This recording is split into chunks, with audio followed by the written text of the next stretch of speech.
More significant to your work, New York or Paris? New York. More difficult to deal with, Dad's career as a diplomat or Mom's career as a sculptor? Definitely that. Definitely that. Most annoying about being beautiful? It's a privilege and it fades quick, and I don't really, for me it's from the inside. I'll give you the Indian answer.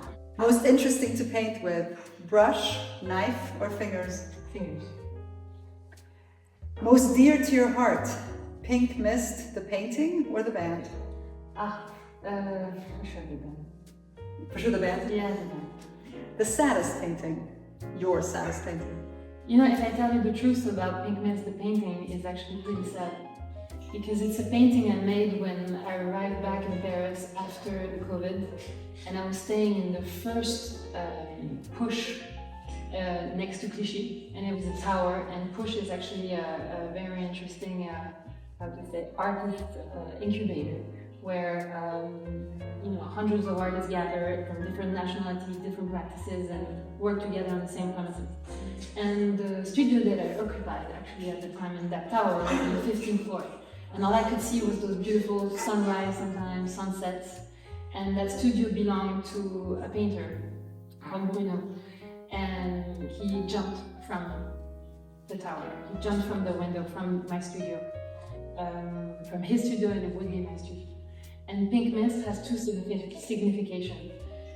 It's a military term. When the sniper shoots a guy away, the impact of the bullet with the skull, that's called a PINKMIST. And it was also used during the World Trade Center, when people would jump from the World Trade Center, and it would be called a PINKMIST. So it has a double entendre that is very deep. And when I arrived in that studio and I felt Bruno's presence, all I could paint was those colors, was with those two colors, pink and blue. So I think this painting is actually pretty sad. Make it very nice. The most emotional one of your paintings, but I think you've answered that. Yeah, sure. I think, it takes different, it depends on the time. There's paintings that are very hard for me to let go of. Quattro de Mayo, for example, I will not let go of, because they're great in the way that I paint. And so I think once I get to the next stage, and I can finally release them, but it's things that I need to live with.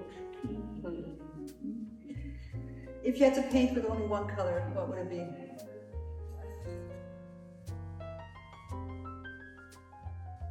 The non-color black. The best sound to listen to when painting? Hard rock. And how do you want people to interact with your art? I want them to feel, no matter what it is, if it's like I said, sadness or rejection or joy.